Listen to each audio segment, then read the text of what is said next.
In my project, Behind the Scenes, The Life of a Quilt Maker, I interviewed my mother, Kathy Frank. I interviewed her about her experience over the past 10 years with quilting. Growing up, I could see her passion for quilting, which is why this interview is so significant to me.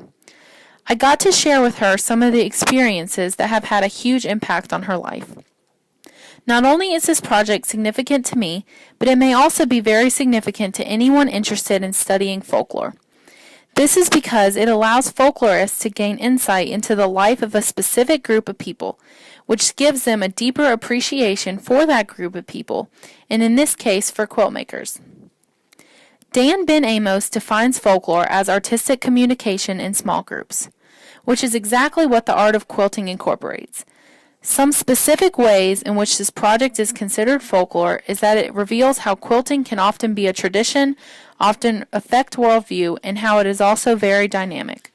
Tradition, as we have learned in class, is transmission of culture over time and space. Quilts themselves and also the act of quilting are often transmitted from one generation to the next. One may become involved with quilting as they grow up watching an elder they admire make quilts. Worldview is a concept describing the different perspectives of all individuals and how they perceive their world around them. A person's worldview can be affected by just simply coming in contact with a quilt. For instance, one of the quilts we will see in this interview is a quilt that my mom makes in memory of her sister that passed away. This could affect someone's worldview because it can allow them to view the world with a more positive and hopeful attitude towards life, especially when they have to deal with the tough circumstance such as loss. Quilting, just like all forms of folklore, is very dynamic in that it is constantly changing. Every quilter has a unique way of making their quilts. Even if a quilter is trying to imitate a previously made quilt, it will be different because every quilter stitches differently, cuts their fabric differently, and often adds their own unique individualistic style to their quilt. Finally, this project demonstrates two types of folklore, both material culture and personal narrative. While quilts are a form of material culture, the unique stories and experiences that my mother shared with me in this interview are personal narratives. What I have learned while conducting this interview is that everyone expresses themselves in unique ways. My mother's form of expressing herself is through quilting.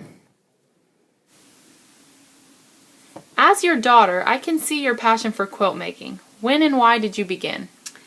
I started back in 2001, and the reason I know that is because that is the year your dad was going to be transferred to Connecticut, and there was this hand quilting class at the quilt shop. And I guess I was always interested in quilting. It was just something that I've never done or never tried.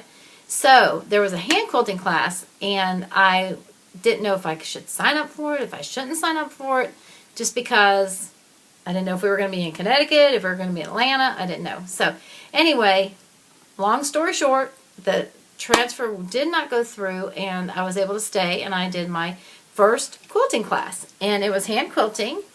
And here is the first quilt I've ever done. Now, I really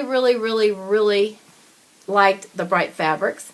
This was a pattern that we hand pieced and we hand quilted. And piecing is putting the different pieces of fabric together. And I remember cutting the fabric for the first time.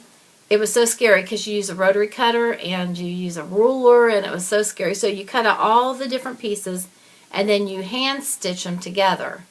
And then once that's finished, you take the front that you've just made and the back, and you put a piece of batting in between it, and then you just go in and out through the fabric to hold the 3 layers together.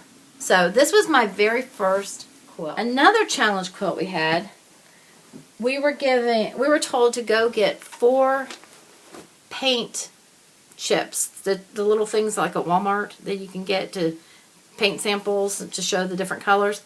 So you had to get 4 different paint sample things, and then you had to get fabric to match them and come up with a quilt. So this is the quilt that I did, and my colors were this dark green, this red, and there were a couple of the light green, and I think the pink. So I pulled those 4 paint chips, and you had to display them with your quilt. But you could really make any quilt you wanted. And this is a real famous pattern. This is Sunbonnet Sue.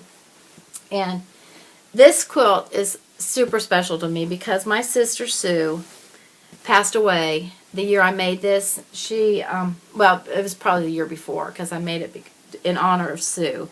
And I thought it was really perfect. And each of the little Sunbonnet Sues is something a little bit about my sister. She had a pool and she loved her pool. And so this is her at the beach with the sunglasses and the beach ball.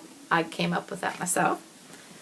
Then she was also a nurse. So this is a little prescription bottle. So that was to show that she was a nurse. And this was scrub material that I had that I used.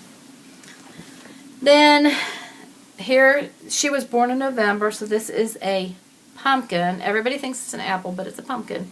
So this was for her November birthday. And she loved to read. So I just put a little book in Sunbonnet Sue's hand. And then the center block is Sunbonnet Sue as an angel because Sue passed away and I miss her very much. And this is just a little reminder of, you know, my sister, a little something to honor her. And a lot of quilts, people will label them. So let me take this off. So the label I put on this one was a picture of Sue, and it was in loving memory of my sister. So this is just a little tribute to her, you know. She was a great person, and I miss her, and, you know, it's a cool way to remember her. And, you know, we'll always have the quilt to remember her and all the memories, but it's just a neat thing. Do you make quilts for others, too? I do. I like to give my quilts away. And, you know, I don't necessarily have somebody in mind when I'm buying the fabric. What I like to do is start working on it and say, oh, this person would like it. Like I just did one, and a friend of mine, it matched her living room perfectly. And she just had started getting into quilting. And so I thought, you know, this would be perfect to give it to her. And it matches her fabric, her living room. And it was just a great little gift. It was, I think, a birthday gift for her. And she really loved it because she's just started quilting. And now she has one from me and one of her own that she's made. About how many quilts have you given away, do you think? You know what? I was thinking about that. Let's see. I would say 10 to 15, I would think.